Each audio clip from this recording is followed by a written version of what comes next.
Hi guys, എല്ലാവർക്കും നമസ്കാരമുണ്ട്. ഈ കഥ നടക്കുന്നത് വർഷം 2054 അമേരിക്കയാണ് സ്ഥലം. ഇവിടെ സ്പെഷ്യൽ ആയിട്ടുള്ള ഒരു പോലീസ് ഫോഴ്സ് ഉണ്ട്. പ്രീ ക്രൈം ഡിപ്പാർട്ട്മെന്റ് എന്നാണ് അതിനെ പറയുന്നത്. മറ്റുള്ളവരിൽ നിന്ന് വ്യത്യസ്തമായിട്ട് ഇവർ ചെയ്യുന്ന എന്താണെന്ന് വെച്ച് കഴിഞ്ഞാൽ, നാട്ടിൽ നടക്കുന്ന കൊലപാതകങ്ങളൊക്കെ ചില ടെക്നോളജി വെച്ച് അവർക്ക് മുൻകൂട്ടി കാണാൻ സാധിക്കും. അങ്ങനെ ആ കൊലപാതകങ്ങളൊക്കെ കണ്ടു കഴിഞ്ഞിട്ട് അത് നടക്കുന്നതിന് മുമ്പ് തന്നെ ചെന്നിട്ട് അത് തടയുക. അതാണ് ഈ പോലീസ് ഫോഴ്സ് ചെയ്യുന്നത്. ഈ പോലീസ് ഫോഴ്സിലെ മെയിൻ ആളാണ് ജോൺ. ഇവരെങ്ങനെയാണ് ഈ കൊലപാതകങ്ങൾ കാണുന്നതെന്ന് വെച്ച് കഴിഞ്ഞാൽ, ഈ ടീം ടെമ്പിൾ എന്ന് വിശേഷിപ്പിക്കുന്ന ഒരു റൂമുണ്ട്. ആ റൂമിൽ ഒരു പൂള് പോലൊരു സംഭവം സെറ്റ് ചെയ്ത് വെച്ചിരിക്കുകയാണ്. അതിനകത്ത് 3 ആളുകൾ കിടക്കുന്നുണ്ട്. ഇവരെ വിളിക്കുന്നത് പ്രീ കോഗ്സ് എന്നാണ്. ഈ പ്രീ കോഗുകളിൽ ഒരാളൊരു പെൺകുട്ടിയാണ്. അവളുടെ പേര് അഗത എന്നാണ്. മറ്റേത് ഇരട്ടകളായ 2 ആൺപിള്ളേരാണ്. ഇവരേത് സമയവും ആ പൂളിന്റെ അകത്ത് തന്നെയാണ് കിടക്കുന്നത്. ഇവരാണ് ഈ കൊലപാതകങ്ങളൊക്കെ മുൻകൂട്ടി കാണുന്നത്. ഈ കൊലപാതകങ്ങളൊക്കെ കാണുമ്പോൾ ഇവര് 3 പേര് ഒരേ സമയത്താണ് ഇതെല്ലാം കാണുന്നത്. അവരത് കാണുന്നതോടൊപ്പം തന്നെ അവരുടെ തലയിൽ കണക്ട് ചെയ്ത് വെച്ചിരിക്കുന്ന ഒരു ഡിവൈസ് വഴി ആ കൊലപാതകങ്ങളുടെ ദൃശ്യങ്ങളൊക്കെ അവിടുത്തെ കമ്പ്യൂട്ടറിൽ കാണാൻ സാധിക്കും.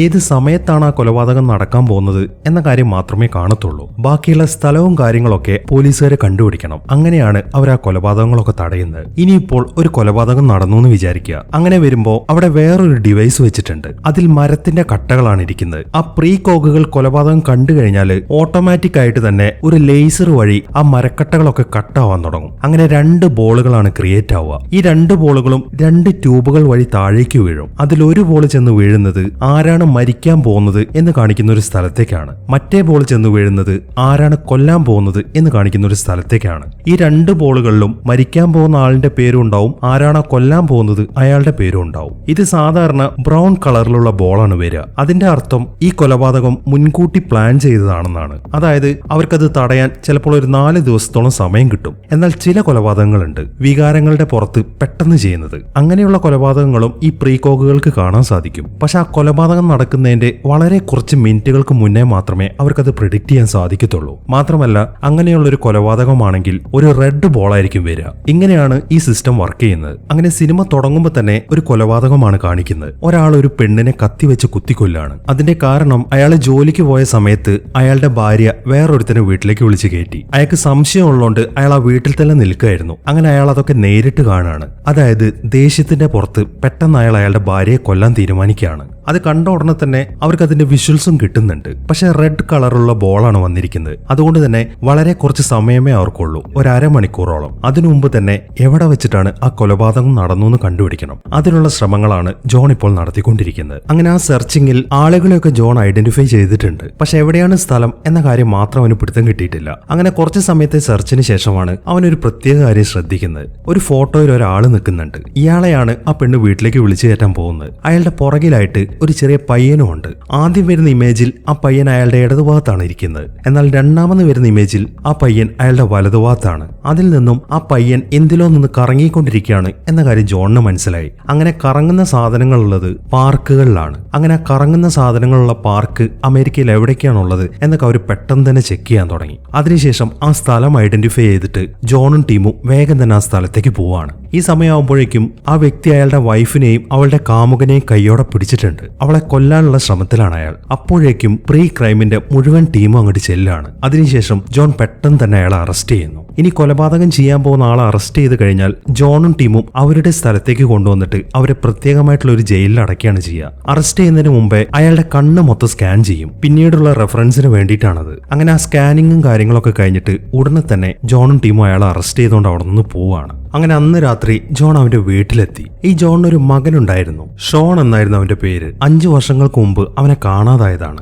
അവനെ കാണാതായതിനു ശേഷം ജോണിന്റെ കുടുംബം മൊത്തത്തിൽ താറുമാറായി. അവൻ മയക്കുമരുന്നിന് അടിമയായി. അവന്റെ ഭാര്യയായ ലാറയാണെങ്കിൽ അവനെ ഉപേക്ഷിച്ചിട്ട് പോയി. അവളിപ്പോൾ ഒരു ഡിവോഴ്സ് കേസൊക്കെ ഫയൽ ചെയ്തിരിക്കുകയാണ്. ഇങ്ങനെ ഒരു അവസ്ഥയാണ് അവന്റെ പേഴ്സണൽ ലൈഫിൽ. എല്ലാ ദിവസവും രാത്രി വീട്ടിലെത്തിക്കഴിഞ്ഞാൽ അവന്റെ മകന്റെ പഴയ വീഡിയോസ് ഒക്കെ ഇട്ട് കാണുന്നത് അവന്റെ ഒരു പതിവാണ്. അതിനുശേഷം ചില മയക്കുമരുന്നുകളൊക്കെ അടിച്ചിട്ട് സുഖമായിട്ട് കടന്നുറങ്ങും. ഇങ്ങനെയാണ് അവന്റെ രാത്രിയിലെ ജീവിതം. അങ്ങനെ പിറ്റേ ദിവസം രാവിലെ ജോൺ തന്റെ ഓഫീസിലേക്ക് കയറി ചെല്ലുമ്പോൾ ലൈമൻ എന്ന് പറയുന്ന ഒരാൾ അവിടെ നിൽക്കുന്നുണ്ട്. ഇയാളാണ് ഈ പ്രീ ക്രൈം എന്ന ഡിപ്പാർട്ട്മെന്റ് ഉണ്ടാക്കിയിരിക്കുന്നത്. അയാളുടെ ഒരു സ്വപ്ന സാക്ഷാത്കാരമാണ് ആ സ്ഥലം. പക്ഷെ അയാൾക്കിപ്പോ വന്ന പ്രശ്നം എന്താണെന്ന് വെച്ച് കഴിഞ്ഞാൽ, ഈ പ്രസ്ഥാനം നടത്തുന്നതിനോട് കോടതി യോജിക്കുന്നില്ല. ഇത് പൂട്ടിക്കെട്ടണോ വേണ്ടയോ എന്നൊരു വോട്ടെടുപ്പ് ഒരാഴ്ചക്കുള്ളിൽ നടക്കുന്നുണ്ട്. അതിന് മുന്നോടിയായിട്ട് ഇൻസ്പെക്ഷന് വേണ്ടി ഒരു പോലീസുകാരൻ ഇങ്ങോട്ട് വരുന്നുണ്ട്. അവന്റെ പേര് ഡാനി എന്നാണ്. ഈ ലൈമൻ പറയുന്നത്, നീ ഈ സ്ഥലം മൊത്തം അവനെ ചുറ്റി കാണിച്ചു കൊടുത്തോ, പക്ഷെ അവന്റെ മേലെ നിന്റെ കണ്ണെപ്പോഴും വേണം. അവൻ എന്തൊക്കെ ഉടായിപ്പ് പറഞ്ഞിട്ടായിരിക്കും ഇത് പൂട്ടിക്കെട്ടാൻ പോകുന്നത് എന്നൊന്നും നമുക്ക് ഊഹിക്കാൻ പറ്റത്തില്ല. അതുകൊണ്ട് അവന്റെ കൂടെ നീ എപ്പോഴും ഉണ്ടായിരിക്കണം എന്നൊക്കെയാണ് ലൈമൻ പറയുന്നത്. ജോൺ ആണെങ്കിൽ അതിന് ഓക്കെ പറയുകയും ചെയ്യുന്നു.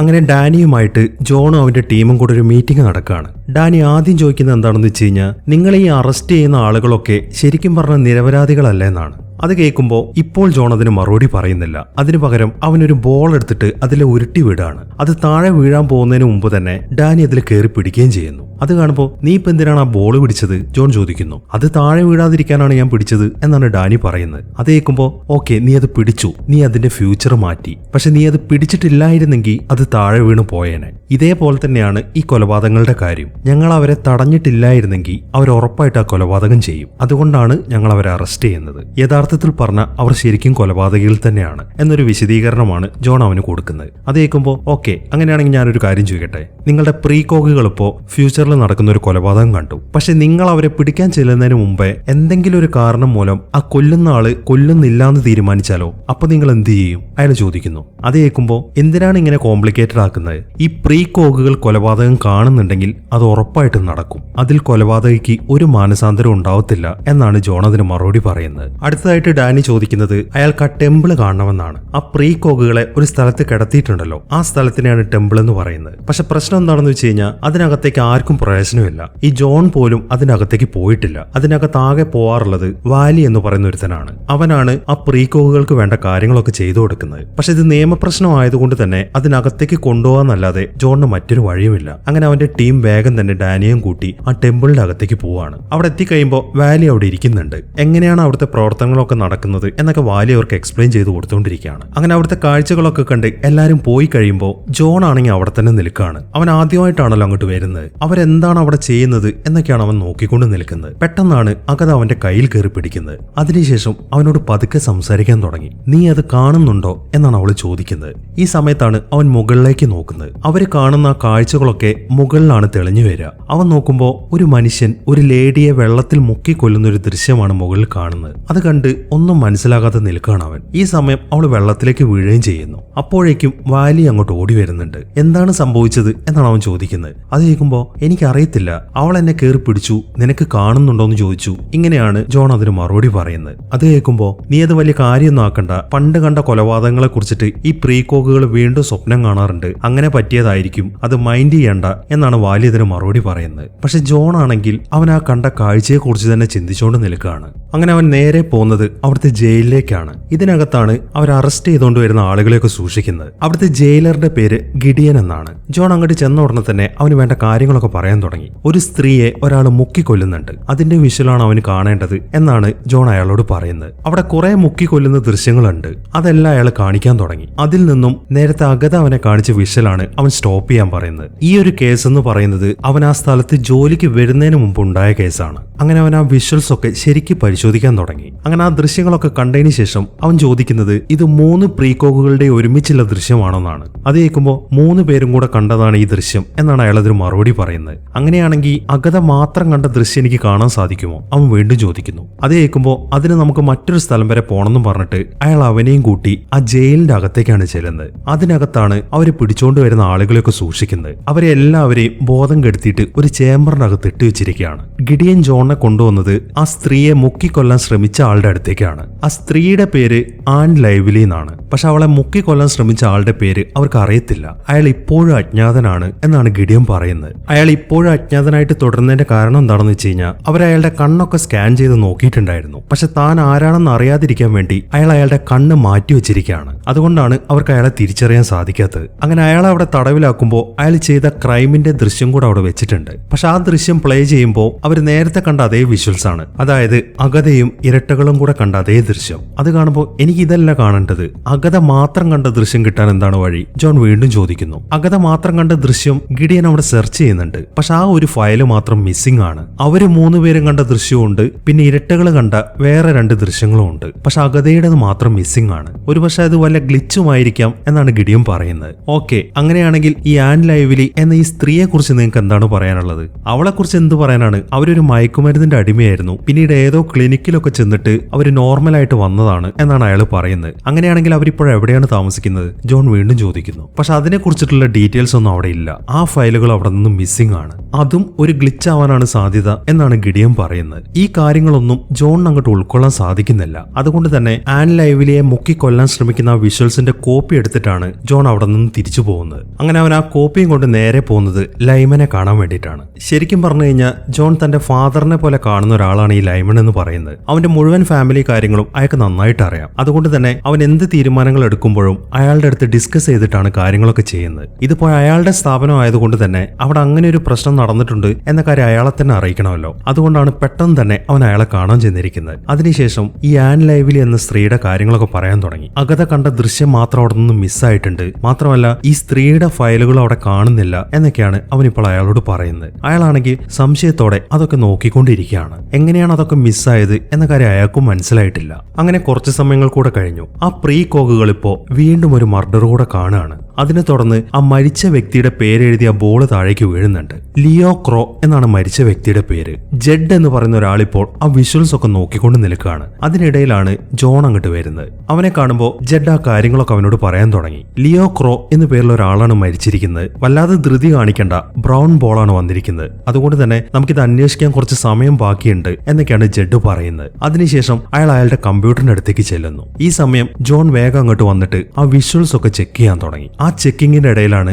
ഞെട്ടിക്കുന്ന ഒരു കാഴ്ച അവൻ കാണുന്നത്. അതായത് ഈ ലിയോ ക്രോനെ വെടിവെച്ച് കൊല്ലുന്നത് അവൻ തന്നെയാണ്. അതൊക്കെ കണ്ട് ഞെട്ടി നിൽക്കുമ്പോഴാണ് ജെഡ് അങ്ങോട്ട് തിരിയുന്നത്. പക്ഷെ അവൻ ആ വിഷ്വൽസ് ഒന്നും കാണുന്നില്ല. അപ്പോഴേക്കും ജോൺ ആ വിഷ്വൽസ് മൊത്തം മാറ്റിയാണ് അവിടുന്ന്. ഈ സമയത്താണ് ആരാണ് കൊന്നത് എന്ന് എഴുതിയ ബോള് താഴേക്ക് വരുന്നത്. ജെഡ് വേഗം തന്നെ അത് ചെന്ന് പിടിക്കാൻ നോക്കുന്നുണ്ട്. പക്ഷെ അപ്പോഴേക്ക് ജോൺ അതിൽ കയറി പിടിച്ചു കഴിഞ്ഞിരുന്നു. അതിനുശേഷം നീ പോയിട്ട് എനിക്കൊരു പിസ എടുത്തോണ്ട് വാന്നും പറഞ്ഞിട്ട് ജെഡിനെ അവിടെ നിന്ന് പറഞ്ഞു വിടാണ്. അങ്ങനെ അവൻ വേഗം തന്നെ ആ ബോൾ എടുത്ത് നോക്കുന്നു. അതിലെഴുതിയിരിക്കുന്നതും അവന്റെ പേര് തന്നെയാണ്. എന്താണ് സംഭവിക്കുന്നത് എന്ന് അവന് മനസ്സിലാവുന്നില്ല. ഈ ലിയോ ക്രോ എന്ന് പറയുന്ന ആൾ അവൻ അറിയത്തുപോലുമില്ല. പിന്നെ എങ്ങനെയാണ് അവൻ അങ്ങനെ ഒരു കൊലപാതകം നടത്തുന്നത് എന്നൊക്കെയാണ് അവൻ ചിന്തിക്കുന്നത്. അങ്ങനെ ആ വിഷ്വൽസ് ഒക്കെ അവൻ വീണ്ടും ചെക്ക് ചെയ്യാൻ തുടങ്ങി. ആരും അതൊന്നും കണ്ടിട്ടില്ല എന്നാണ് അവൻ വിചാരിച്ചിരിക്കുന്നത്. എന്നാൽ ആ ടെമ്പിളിന്റെ അകത്ത് നിൽക്കുന്ന വാലി അതെല്ലാം കാണുന്നുണ്ട്. അപ്പോൾ ജോൺ ഒരു കൊലപാതകം ചെയ്യാൻ പോവാണ് എന്ന കാര്യം വാലിക്ക് മനസ്സിലായി. അവൻ പറയുന്നത് എന്താണെന്ന് വെച്ച് കഴിഞ്ഞാൽ, നിങ്ങൾ ഇതുവരെ എനിക്കൊരു ഉപദ്രവം ഉണ്ടാക്കിയിട്ടില്ല, അതുകൊണ്ട് തന്നെ എനിക്ക് നിങ്ങളെ വളരെ ഇഷ്ടമാണ്. ഞാൻ അലാറം മുഴക്കുന്നതിന് മുമ്പേ നിങ്ങൾ വേഗം ഓടി രക്ഷപ്പെട്ടോ എന്നാണ് വാലി പറയുന്നത്. അങ്ങനെ ജോൺ പെട്ടെന്ന് തന്നെ അവിടെ നിന്ന് ഇറങ്ങി പുറത്തേക്ക് പോവാണ്.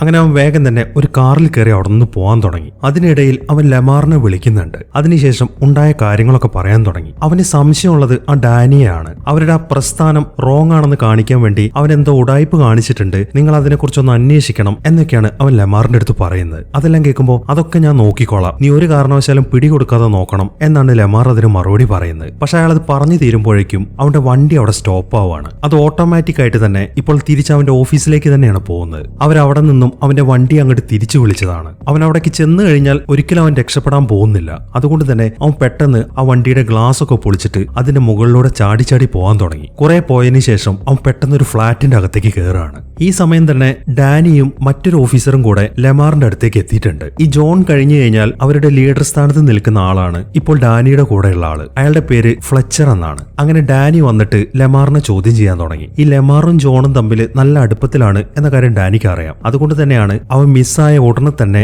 ഡാനി അയാളുടെ അടുത്തേക്ക് വന്നിരിക്കുന്നത്. അയാൾ ജോണിനെ കുറിച്ച് ചോദിക്കുന്നൊക്കെ കേൾക്കുമ്പോൾ, ഇതൊന്നും അന്വേഷിക്കേണ്ടത് നിന്റെ ജോലിയല്ല, ജോൺ കഴിഞ്ഞാൽ ഫ്ലെച്ചറിനാണ് അവിടെ സ്ഥാനമുള്ളത്, അതുകൊണ്ട് ഫ്ലെച്ചർ പോയി അവനെ അന്വേഷിക്കട്ടെ എന്നാണ് അയാൾ പറയുന്നത്. അത് കേട്ട ഉടനെ തന്നെ ഫ്ലെച്ചർ ആണെങ്കിൽ പുറത്തേക്ക് പോവുകയും ചെയ്യുന്നു. ഈ സമയം ഡാനി ആണെങ്കിൽ വീണ്ടും ജോണിനെ കുറിച്ചൊക്കെ ചോദിക്കാൻ തുടങ്ങി. പക്ഷെ ലെമാർ ഒന്നും വിട്ടു പറയുന്നില്ല. അതുകൊണ്ട് തന്നെ വളരെ ദേഷ്യത്തോടെയാണ് ഡാനി അവിടെ നിന്ന് പുറത്തേക്ക് പോകുന്നത്. അങ്ങനെ കുറച്ച് സമയങ്ങൾ കൂടെ കഴിഞ്ഞു. ജോൺ ഇപ്പോൾ മറ്റൊരു സ്ഥലത്താണ് എത്തി നിൽക്കുന്നത്. അവന്റെ കണ്ണ് ഓൾറെഡി സ്കാൻ ചെയ്ത് ഡീറ്റെയിൽസ് എടുത്തു വെച്ചിരിക്കുന്നതുകൊണ്ട് തന്നെ അവൻ നടക്കുന്ന വഴിയിലൊക്കെ ഓരോ സെൻസറുകൾ അവനെ ഡിറ്റക്ട് ചെയ്തിട്ട് അതെല്ലാം അവരുടെ ഓഫീസിലേക്ക് അയച്ചു കൊടുക്കാൻ തുടങ്ങി. ഡാനിയും ടീമും അതൊക്കെ കാണുന്നുണ്ട്. അവനിപ്പോൾ എവിടെയാണുള്ളത് എന്ന കാര്യം അവർക്ക് മനസ്സിലായി. അങ്ങനെ കുറച്ച് സമയത്തിന് ശേഷം സിറ്റിയിൽ ഒരു ഭാഗത്ത് വെച്ചിട്ട് അവരെല്ലാവരും കൂടെ അവനെ വളയാണ്. എന്നാൽ ജോൺ അവർക്ക് പിടികൊടുക്കുന്നില്ല. അവൻ അവരെ എല്ലാവരെയും കബളിപ്പിച്ചിട്ട് പെട്ടെന്ന് തന്നെ അവിടെ നിന്ന് രക്ഷപ്പെടുകയാണ്. അങ്ങനെ അവൻ നേരെ പോകുന്നത് ഒരു സ്ത്രീയെ കാണാൻ വേണ്ടിയിട്ടാണ്. ഈ ലെമാർ ആണല്ലോ ഈ പ്രീ ക്രൈം ഡിപ്പാർട്ട്മെന്റ് ഉണ്ടാക്കിയത്. എന്നാൽ അയാൾക്ക് മുകളിലായിട്ട് മറ്റൊരു വ്യക്തിയോടെ ഉണ്ട്. അതാണ് ഈ സ്ത്രീ. അവൻ വേഗം തന്നെ അവരുടെ അടുത്ത് ചെന്നിട്ട് ഞാൻ നിരപരാധിയാണ് എന്നൊക്കെയാണ് പറയുന്നത്. അതെല്ലാം കേൾക്കുമ്പോൾ അവർ ആ പ്രീ ക്രൈം എന്ന ഡിപ്പാർട്ട്മെന്റിന്റെ ഹിസ്റ്ററിയെ കുറിച്ച് പറയാൻ തുടങ്ങി. അവരൊരു ഡോക്ടറാണ്. ഒരുപാട് കാലം മുന്നേ ഒരു പ്രത്യേക തരം മയക്കുമരുന്ന് സിറ്റിയിൽ വന്നിട്ടുണ്ടായിരുന്നു. അത് കഴിച്ച് സ്ത്രീകൾക്കെല്ലാം ഉണ്ടാവുന്ന കുട്ടികൾക്ക് ഒരു പ്രത്യേക അസുഖവും ഉണ്ടായിരുന്നു. അവരിടയ്ക്കിടയ്ക്ക് ഓരോരോ സ്വപ്നങ്ങൾ കാണും. ആ കാണുന്ന സ്വപ്നങ്ങൾ മൊത്തം കൊലപാതകങ്ങളാണ്. ഞങ്ങളും ആദ്യം ഇതൊക്കെ സ്വപ്നങ്ങളാണെന്ന് തന്നെയാണ് വിചാരിച്ചത്. പിന്നീടാണ് മനസ്സിലായത് അവര് കാണുന്ന സ്വപ്നങ്ങളൊക്കെ നടക്കുമെന്ന്. അതിൽ നിന്നും അവര് ഭാവിയാണ് കാണുന്നത് എന്ന കാര്യം ഞങ്ങൾക്ക് മനസ്സിലായി. അങ്ങനെയാണ് ഈ പ്രീ ക്രൈം ഡിപ്പാർട്ട്മെന്റ് എന്ന ആശയം തന്നെ ഞങ്ങൾ കൊണ്ടുവന്നത്. ഈ സ്വപ്നം കാണുന്ന ആളുകൾക്കാണ് ഞങ്ങൾ പ്രീകോക്സ് എന്ന് പേരിട്ടിരിക്കുന്നത് എന്നിങ്ങനെയുള്ള കാര്യങ്ങളൊക്കെയാണ് അവർ പറയുന്നത്. അതെല്ലാം കേൾക്കുമ്പോൾ ഓക്കെ, സമ്മതിച്ചു. പക്ഷെ എന്റെ കാര്യം എങ്ങനെയാണ് സംഭവിക്കുന്നത്? ഈ ലിയോ ക്രോ എന്ന് പറയുന്ന ആളെ ഞാൻ കണ്ടിട്ട് പോലുമില്ല. പിന്നെ എങ്ങനെയാണ് ഞാൻ അയാളെ കൊല്ലാൻ പോകുന്നത്? അവൻ ചോദിക്കുന്നു. നീ ഇപ്പോൾ ആ വിഷ്വൽസ് ഒക്കെ കണ്ടത് കാരണം ഒരു ചെയിൻ ഓഫ് സംഭവങ്ങൾ നടന്നില്ലേ? ഈ സംഭവങ്ങളുടെ ചെയിൻ തന്നെ നിന്നെ കൊണ്ട് അയാളെ കൊല്ലിക്കും. ഈ പ്രീകോക്സ് ഇതുവരെ കണ്ട കാര്യങ്ങളൊന്നും നടക്കാതിരുന്നിട്ടില്ല. അതുകൊണ്ട് ഈ സംഭവം തീർച്ചയായിട്ടും നടക്കും. നീ അയാളെ കൊല്ലുക തന്നെ ചെയ്യും. പിന്നെ ചെറിയൊരു പ്രശ്നമുള്ളത് എന്താണെന്ന് വെച്ച് കഴിഞ്ഞാൽ, സാധാരണ ഈ 3 പ്രീകോക്സുകളും ഒരേ സമയം തന്നെയാണ് ഈ സംഭവങ്ങളൊക്കെ കാണുന്നത്. എന്നാൽ ചില സമയങ്ങളിൽ ഏതെങ്കിലും ഒരു പ്രീകോക്ക് മറ്റ് ചില സംഭവങ്ങളാണ് കാണുന്നത് എന്നൊക്കെയാണ് അവർ പറയുന്നത്. അതെല്ലാം കേൾക്കുമ്പോൾ അങ്ങനെയാണെങ്കിൽ ഞങ്ങൾ അറസ്റ്റ് ചെയ്ത ആളുകളൊക്കെ നിരപരാധിയാവാൻ ചാൻസ് ഇല്ലേ? അവന് സംശയമായി. ശരിയാണ്, ഇതുപോലുള്ള അബദ്ധങ്ങൾ പറ്റുമ്പോൾ ചില നിരപരാധികളെ നിങ്ങൾ അറസ്റ്റ് ചെയ്യാറുണ്ട്. പക്ഷെ നമ്മുടെ ഈ സ്ഥാപനത്തിന് ചീത്തപ്പേര് വരാതിരിക്കാൻ വേണ്ടി അതെല്ലാം മറച്ചു വെക്കാറാണ് പതിവ്. അങ്ങനെയാണെങ്കിൽ ഞങ്ങൾ എന്തുകൊണ്ടാണ് ഈ കാര്യങ്ങളൊന്നും അറിയാത്തത്? അവൻ വീണ്ടും ചോദിക്കുന്നു. ഈ പ്രീകോക്കുകൾ വേറെ വിഷ്വൽസ് കാണുന്നതിന് എക്കോ എന്നാണ് പറയുന്നത്. ഇതൊരു മൈനോറിറ്റി റിപ്പോർട്ടാണ്. സ്ഥാപനത്തിന്റെ സുരക്ഷയെ കരുതിയിട്ട് ഇത് ഞങ്ങൾ എവിടെയും സൂക്ഷിച്ചു വെക്കാറില്ല. അതിനെക്കുറിച്ചുള്ള കാര്യങ്ങളൊക്കെ ഞങ്ങൾ ഡിലീറ്റ് ചെയ്ത് കളയാറാണ് പതിവ്. ഇപ്പൊ നിന്റെ കാര്യം തന്നെ ആലോചിച്ച് നോക്കുകയാണെങ്കിൽ, നീ ഇപ്പോൾ പോയിട്ട് ആ ലിയോ ക്രോ എന്ന് പറയുന്ന ആളെ കൊല്ലുകയാണെങ്കിൽ നമ്മുടെ സ്ഥാപനത്തിന് അതൊരു ചീത്തപ്പേരാണ്. അതായത് എല്ലാം മുൻകൂട്ടി കാണാൻ പറ്റിയിട്ടും നീ അയാളെ കൊന്നു. അങ്ങനെ പുറത്തറിഞ്ഞു കഴിഞ്ഞാൽ പിന്നീട് ഈ സ്ഥാപനം നിലനിൽക്കാൻ പോകുന്നില്ല. നിനക്ക് അത്രയ്ക്ക് ഇഷ്ടമാണല്ലോ ഈ സ്ഥാപനത്തിന്. അതുകൊണ്ട് നീ ആ കൊലപാതകം ചെയ്യാതിരിക്കുന്നതായിരിക്കും നിനക്ക് നല്ലത്. അങ്ങനെ ചെയ്യാതിരിക്കണം എന്നുണ്ടെങ്കിൽ ഈ മൈനോറിറ്റി റിപ്പോർട്ടുകൾ നീ കണ്ടെത്തണം. നിന്റെ ഓഫീസിൽ ചെന്ന് കഴിഞ്ഞാൽ ഇതിന്റെ ഡാറ്റാസ് ഒന്നും നിനക്ക് കിട്ടാൻ പോകുന്നില്ല. ഞാൻ നേരത്തെ പറഞ്ഞല്ലോ, അതൊക്കെ ഡിലീറ്റ് ചെയ്തിട്ടുണ്ടാവും. പക്ഷെ അത് കിട്ടുന്ന ഒരു സ്ഥലമുണ്ട്. അത് ആ അഗതിയുടെ മൈൻഡാണ്. അവളുടെ മനസ്സിൽ നിന്ന് നീ അത് ഡൗൺലോഡ് ചെയ്തെടുക്കണം എന്നൊക്കെയാണ് അവർ പറയുന്നത്. അതെല്ലാം കേട്ടതിന് ശേഷം അവൻ വേഗം തന്നെ അവിടെ നിന്ന് പോവാണ്.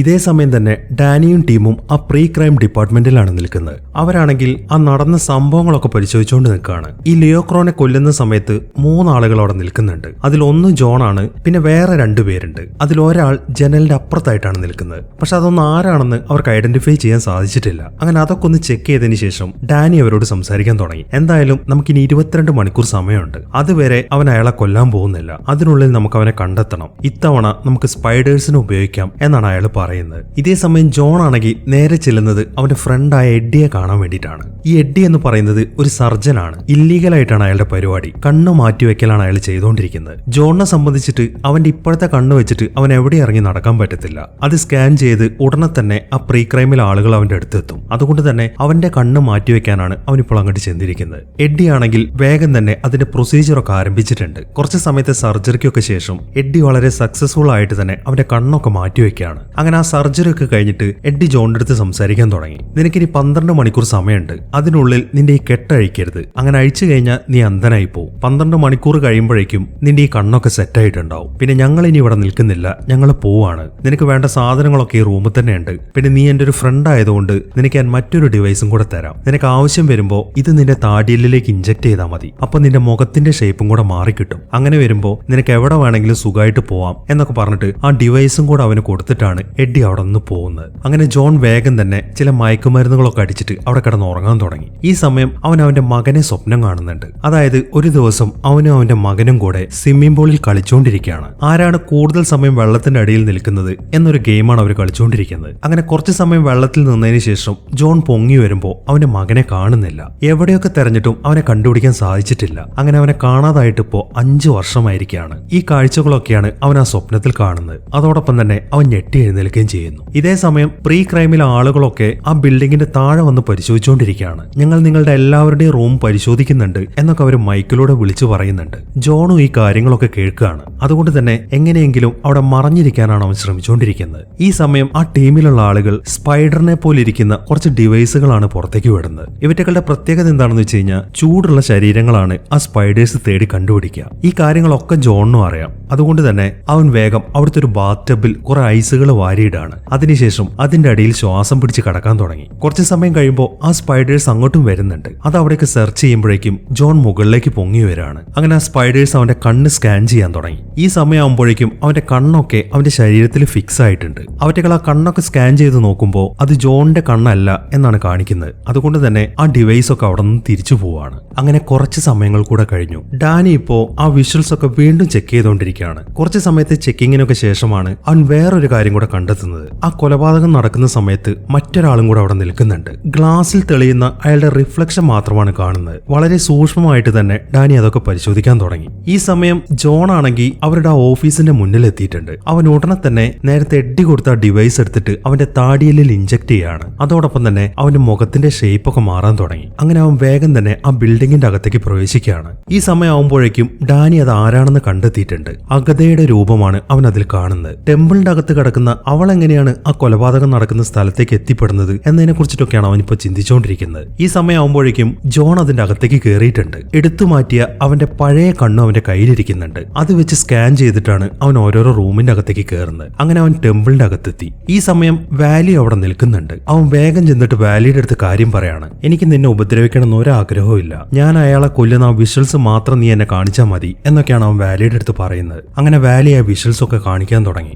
അതിനിടയിലാണ് അഗത വീണ്ടും അവന്റെ കയ്യിൽ കയറി പിടിക്കുന്നത്. അതിനുശേഷം നേരത്തെ കാണിച്ച അതേ ദൃശ്യം തന്നെ അവന് കാണിച്ചു കൊടുക്കുകയാണ്. അതായത് ആ ആൻ റൈലയെ മുക്കി കൊല്ലാൻ ശ്രമിക്കുന്ന ദൃശ്യം. അവൻ അതൊക്കെ നോക്കിക്കൊണ്ട് നിൽക്കുമ്പോഴാണ് പെട്ടെന്ന് ഡാനിയും ടീം അങ്ങോട്ട് വരുന്നത്. അത് കണ്ട ഉടനെ തന്നെ ജോൺ വേഗം ചെന്നിട്ട് അവിടുത്തെ ഒരു ലിവർ പൊക്കുകയാണ്. അതിനുശേഷം അഗതയും കൊണ്ട് ആ പൂളിലേക്ക് ചാടുന്നു. ആ ലിവർ പൊക്കിയതുകൊണ്ട് അവിടുത്തെ വെള്ളമൊക്കെ ഡ്രെയിൻ ആവുന്നുണ്ട്. അതിനടിയിലെ കുഴലിലൂടെ അവൻ അവളെയും കൊണ്ട് അവിടെ നിന്ന് രക്ഷപ്പെടുകയാണ്. അതൊക്കെ കണ്ട് ആകെ നിരാശയിൽ നിൽക്കുകയാണ് ഡാനി. അങ്ങനെ ഡാനിയും ടീമും കൂടെ വീണ്ടും ഒരു മീറ്റിംഗ് കൂടിയിട്ടുണ്ട്. ഡാനി പറയുന്നത് എന്താണെന്ന് വെച്ച് കഴിഞ്ഞാൽ ജോൺ അവന്റെ ഇന്നസെൻസ് തെളിയിക്കാൻ ശ്രമിച്ചുകൊണ്ടിരിക്കുകയാണ്. അവളുടെ മനസ്സിൽ നിന്നും ആ ഡാറ്റാസ് ഒക്കെ ഡൗൺലോഡ് ചെയ്യാനായിരിക്കും അവൻ അവളെയും കൊണ്ട് പോയത് എന്നൊക്കെയാണ് ഡാനി പറയുന്നത്. അത് കേൾക്കുമ്പോൾ അവളുടെ മനസ്സിൽ നിന്നും ആ ഡാറ്റാസ് ഒക്കെ ഡൗൺലോഡ് ചെയ്യാൻ അത്ര എളുപ്പമുള്ള കാര്യമല്ല എന്നാണ് വേറൊരാൾ പറയുന്നത്. ഇന്നത്തെ കാലത്ത് അതിന് വല്ല ബുദ്ധിമുട്ടുണ്ടോ എന്ന് പറഞ്ഞിട്ട് അവൻ ജോണിന്റെ ആ ഡെസ്ക് മൊത്തം സെർച്ച് ചെയ്യാൻ തുടങ്ങി. അവിടെ നിന്നും ജോൺ ഓരോരോ ഡിവൈസുകൾ ഉണ്ടാക്കി കൊടുക്കുന്ന ഒരുത്തിന്റെ ഫോട്ടോ ഡാനിക്ക് കിട്ടുന്നുണ്ട്. അയാളുടെ പേര് റൂഫസ് എന്നാണ്. ഈ സമയം ജോൺ അഗതയും കൊണ്ട് പോയിരിക്കുന്നത് ഈ റൂഫസിന്റെ അടുത്തേക്ക് തന്നെയാണ്. അവിടെ എത്തിയതിനു ശേഷം റൂഫസിന്റെ അടുത്ത് കാര്യങ്ങളൊക്കെ പറഞ്ഞിട്ട് അവളുടെ മനസ്സിലുള്ള ഡാറ്റാസ് മൊത്തം അവൻ ഡൗൺലോഡ് ചെയ്യാൻ തുടങ്ങി. ജോൺ ആ ലിയോ ക്രോനെ കൊല്ലുന്ന ആ വിഷ്വലാണ് അവൻ ഇപ്പോൾ അവിടുത്തെ സ്ക്രീനിൽ കാണിച്ചു കൊടുത്തുകൊണ്ടിരിക്കുന്നത്. പക്ഷെ അവൻ നേരത്തെ കണ്ട അതേ വിഷ്വൽ തന്നെയാണ് അവിടെ കാണിക്കുന്നത്. അതായത് അവൻ അയാളെ ഷൂട്ട് ചെയ്ത് കൊല്ലുന്നു. അതിൽ കൂടുതലായിട്ട് അവിടെ മറ്റൊന്നും കാണാൻ സാധിക്കുന്നില്ല. അങ്ങനെ ജോൺ നേരെ ചെല്ലുന്ന അഗതയുടെ അടുത്തേക്കാണ്. അപ്പോൾ എന്റെ മൈനോറിറ്റി റിപ്പോർട്ട് എവിടെയാണ് എന്നാണ് അവൻ അഗതയോട് ചോദിക്കുന്നത്. അത് കേൾക്കുമ്പോൾ നിനക്ക് അങ്ങനെ മൈനോറിറ്റി റിപ്പോർട്ട് ഇല്ല ജോൺ, നീ തന്നെയാണ് അയാളെ കൊല്ലുന്നത് എന്നാണ് അവള് പറയുന്നത്. അതിനുശേഷം അവള് വീണ്ടും നേരത്തെ കണ്ട വിഷ്വല് കാണിച്ചു കൊടുക്കുകയാണ്. അതിൽ നിന്നും ഇപ്പോൾ ജോണിനൊരു കാര്യം മനസ്സിലായിട്ടുണ്ട്. ആൻ റെയ്ലി ശരിക്കും മരിച്ചിട്ടുണ്ട്. അവരെ കൊന്നത് ആരാണെന്ന് കണ്ടുപിടിക്കാനാണ് അവൾ ഈ വിഷ്വൽസ് തന്നെ ഇങ്ങനെ കാണിച്ചുകൊണ്ടിരിക്കുന്നത് എന്നാണ് അവനിപ്പോൾ തിരിച്ചറിയുന്നത്. ഈ സമയമാകുമ്പോഴേക്കും ഡാനിയും കൂട്ടർ അങ്ങോട്ട് എത്തിക്കഴിഞ്ഞിട്ടുണ്ട്. അവർ താഴേക്ക് വരുന്നത് കാണുമ്പോൾ ജോൺ വേഗം തന്നെ അഗതയും കൊണ്ട് അവിടെ നിന്ന് എസ്കേപ്പ് ആവുകയാണ്. അങ്ങനെ അവളെയും കൊണ്ട് പുറത്തേക്ക് ഇറങ്ങി നടക്കുമ്പോഴാണ് അവൻ അവിടെ ഒരു പരസ്യത്തിന്റെ ബോർഡ് കാണുന്നത്. അതിനകത്ത് ഒരാൾ കണ്ണാടിയും വെച്ചുകൊണ്ട് നിൽക്കുകയാണ്. ഈ സെയിം ഫോട്ടോയാണ്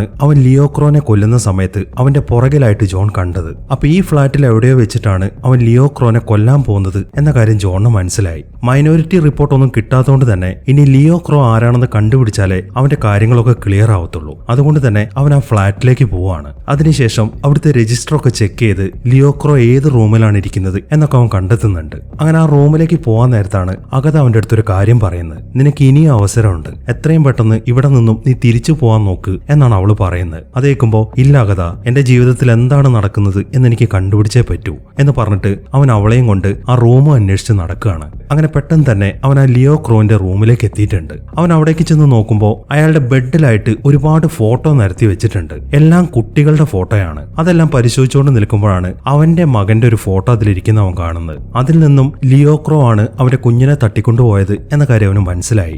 ഈ സമയവും അവനോട് അവിടെ നിന്ന് പോവാൻ വേണ്ടി അഗത പറയുന്നുണ്ട്. പക്ഷെ അവൻ അതൊന്നും മൈൻഡ് ചെയ്യുന്നില്ല. അതിനിടയിലാണ് ആ ലിയോ ക്രോ അങ്ങോട്ട് വരുന്നത്. അത് കണ്ട ഉടനെ തന്നെ അവൻ അയാളെ പിടിച്ചിടിക്കാൻ തുടങ്ങി. അവന്റെ മകന്റെ കാര്യമാണ് അവൻ അയാളുടെ അടുത്ത് ചോദിച്ചുകൊണ്ടിരിക്കുന്നത്. അതെല്ലാം കേൾക്കുമ്പോൾ ഞാൻ അവനെ കൊന്നു എന്നാണ് അയാൾ മറുപടി പറയുന്നത്. അയാൾ അത്രയും പറഞ്ഞു കഴിയുമ്പോൾ അവന്റെ ദേഷ്യം കൂടാൻ തുടങ്ങി. അവൻ പെട്ടെന്ന് തന്നെ അയാൾക്ക് നേരെ അവന്റെ തോക്കെടുത്ത് ചൂണ്ടാണ്. പിന്നീടാണ് അവൻ വെടിവെച്ചാൽ ഉണ്ടാവുന്ന ഭവിഷ്യത്തിനെ കുറിച്ച് അവൻ ചിന്തിക്കുന്നത്. അതുകൊണ്ട് തന്നെ പെട്ടെന്ന് അവൻ ആ തീരുമാനം മാറ്റുകയാണ്. നിന്നെ ഞാൻ കൊല്ലുന്നില്ല, നിന്നെ ഞാൻ പോലീസിൽ ഏൽപ്പിക്കാൻ പോവാണ് എന്നാണ് അവൻ പറയുന്നത്. അവൻ അവൻ അത്രയും പറഞ്ഞു കഴിയുമ്പോൾ ആ ലിയോ ക്രോയുടെ മുഖത്ത് ആകെ നിരാശയാണ് ഉണ്ടാവുന്നത്. അപ്പോൾ നീ എന്നെ കൊല്ലുന്നില്ലേ? കൊല്ലുന്നാണല്ലോ അയാൾ എന്നോട് പറഞ്ഞത്. അയാളാണ് ഈ ഫോട്ടോസ് ഒക്കെ എനിക്ക് തന്നത്. സത്യം പറയുകയാണെങ്കിൽ ഞാൻ നിന്റെ മകനെ കണ്ടിട്ട് പോലുമില്ല. എങ്ങനെങ്കിലും നീ എന്നെ ഒന്ന് കൊന്നതാ, എങ്കിൽ മാത്രമേ എന്റെ കുടുംബത്തിന് കിട്ടേണ്ടതൊക്കെ കിട്ടത്തുള്ളൂ എന്നൊക്കെയാണ് അവൻ പറഞ്ഞുകൊണ്ടിരിക്കുന്നത്. അയാൾ അത്രയും പറഞ്ഞു കഴിയുമ്പോൾ ജോണിനാകെ അത്ഭുതമായി. അപ്പോൾ ഇതെല്ലാം കരുതിക്കൂട്ടിയ ഒരു പ്ലാനിന്റെ ഭാഗമാണ് എന്നിപ്പോഴാണ് അവൻ തിരിച്ചറിയുന്നത്. ആരാണ് നിന്നെ കൊണ്ട് ഈ കാര്യങ്ങളൊക്കെ ചെയ്യിക്കുന്നത് എന്നാണ് ജോൺ ചോദിക്കുന്നത്. പക്ഷെ അയാൾ അവൻ കണ്ടിട്ടില്ല.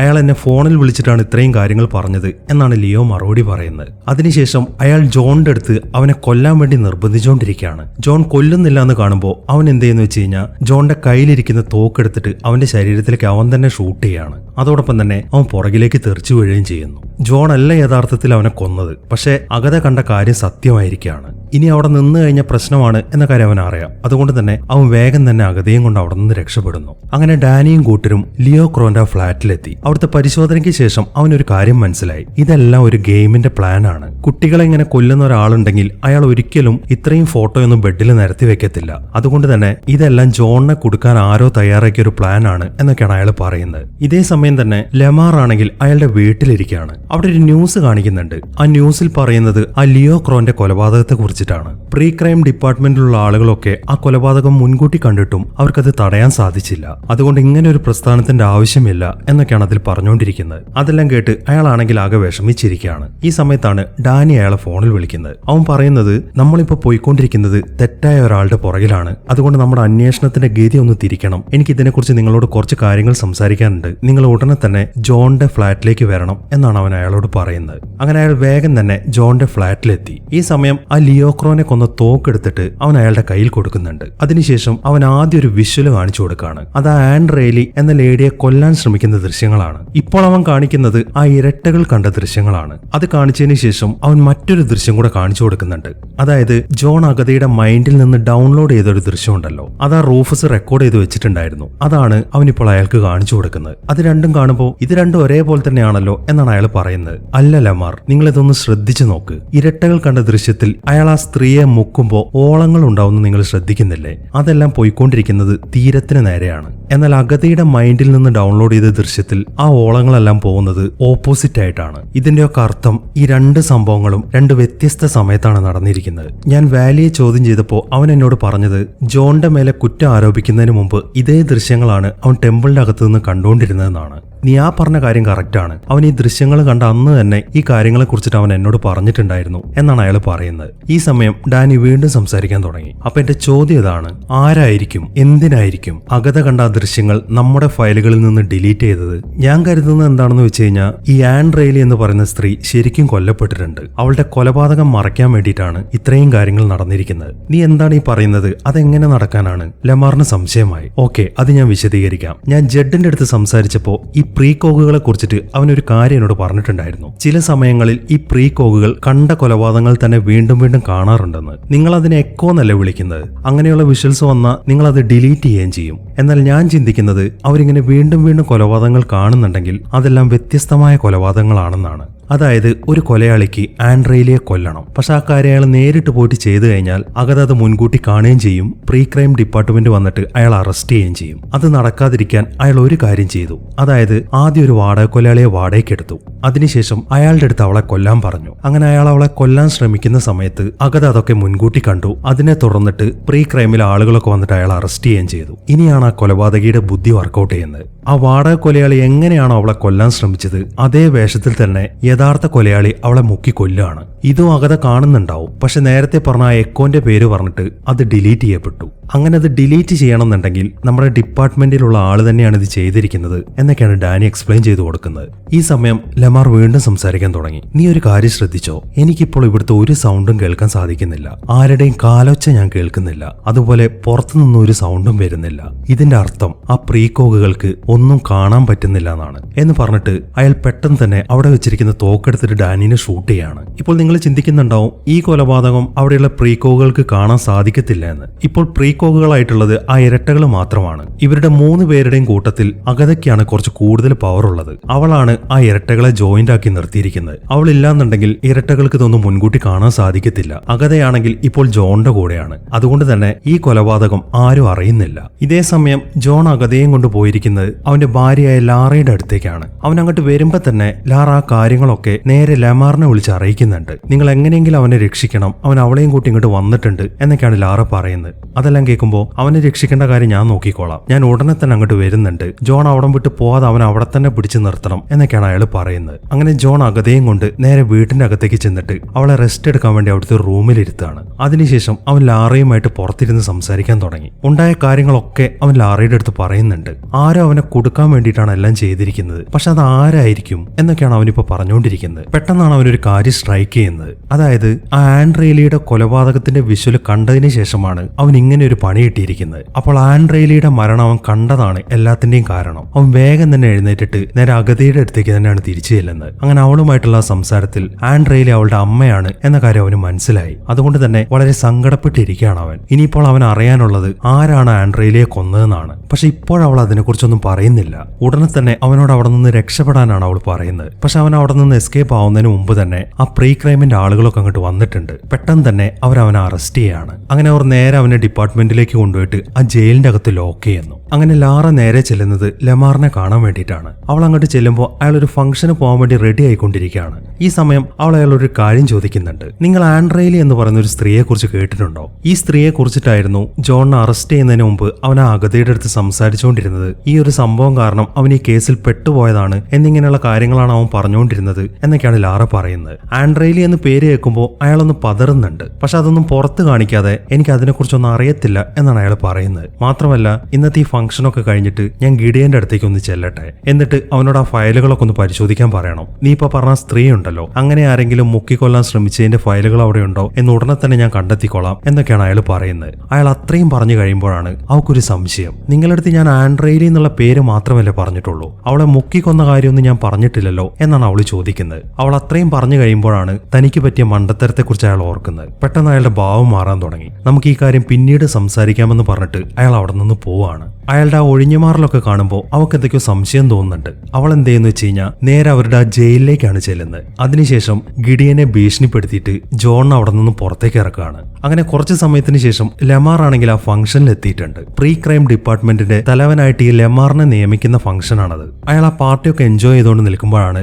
ജോൺ അയാളെ വിളിക്കുന്നത്. അവൻ പറയുന്നത് എന്താണെന്ന് വെച്ച് കഴിഞ്ഞാൽ നീ തന്നെയാണ് ആ ആൻഡ്രേലിയെ കൊന്നത് എന്ന കാര്യം എനിക്ക് മനസ്സിലായി. മയക്കുമരുന്നിന് അടിമയായ ഒരു പാവം സ്ത്രീയായിരുന്നു ഈ ആൻഡ്രേലി എന്ന് പറയുന്നത്. അവർക്കൊരു കുഞ്ഞുണ്ടായിരുന്നു. പക്ഷെ മയക്കുമരുന്നിന് അടിമയായതുകൊണ്ട് അവൾക്ക് അവളുടെ കുഞ്ഞിനെ ഉപേക്ഷിക്കണമായിരുന്നു. ആ കുഞ്ഞിനെ നിങ്ങൾക്കാണ് അവൾ തന്നത്. പക്ഷെ പിന്നീട് കുറെ കഷ്ടപ്പെട്ടിട്ട് അവൾ അവളുടെ ദുശീലമൊക്കെ ഒഴിവാക്കിയിട്ട് നിങ്ങളുടെ അടുത്തേക്ക് തന്നെ തിരിച്ചു വന്നു. അവൾക്ക് അവളുടെ കുഞ്ഞിനെ വേണമായിരുന്നു. പക്ഷെ നിങ്ങൾക്ക് ഒരിക്കലും ആ കുഞ്ഞിനെ തിരിച്ചു കൊടുക്കാൻ സാധിക്കത്തില്ല. കാരണം അഗതയില്ലെങ്കിൽ നിങ്ങൾക്ക് ഈ പ്രീ ക്രൈം എന്ന ഡിപ്പാർട്ട്മെന്റ് ഓപ്പൺ ചെയ്യാൻ സാധിക്കത്തില്ലായിരുന്നു എന്നിങ്ങനെയുള്ള കാര്യങ്ങളൊക്കെയാണ് അവൻ പറഞ്ഞുകൊണ്ടിരിക്കുന്നത്. അതിനിടയിൽ അഗത വീണ്ടും ആ വിഷ്വല് കാണാൻ തുടങ്ങിയിട്ടുണ്ട്. അതായത് ഈ ലെമാർ അവളുടെ അമ്മയെ കൊല്ലുന്ന അതേ ദൃശ്യങ്ങൾ. അതെല്ലാം പ്രീ ക്രൈം ഡിപ്പാർട്ട്മെന്റിൽ ആ സ്ക്രീനിൽ കാണിച്ചുകൊണ്ടിരിക്കുകയാണ്. ഈ സമയത്താണ് ജോണിന്റെ നിർദ്ദേശപ്രകാരം ജഡ് ആ ദൃശ്യങ്ങളൊക്കെ ആ ഫംഗ്ഷൻ നടക്കുന്ന ഹാളിലേക്ക് കാണിക്കുന്നത്. ലെമാർ ഒരു സ്ത്രീയെ കൊല്ലുന്നത് കണ്ടിട്ട് അവിടെയുള്ള എല്ലാവരും ആകെ അന്തം വിട്ട് നിൽക്കുകയാണ്. ഈ സമയവും ജോൺ ആണെങ്കിൽ അയാളോട് സംസാരിക്കുന്നുണ്ട്. അയാൾ എങ്ങനെയാണ് ആ സ്ത്രീയെ കൊന്നത് എന്ന കാര്യങ്ങളാണ് ജോൺ പറഞ്ഞുകൊണ്ടിരിക്കുന്നത്. അതായത് ആദ്യം ഒരു കൊലയാളിയെ വാടകയ്ക്ക് എടുത്തിട്ട് അവളെ കൊല്ലാൻ പറയുന്നു. അയാളെ പോലീസ് പിടിച്ചോണ്ട് പോയി കഴിയുമ്പോൾ അയാൾ എങ്ങനെയാണോ ചെയ്തത്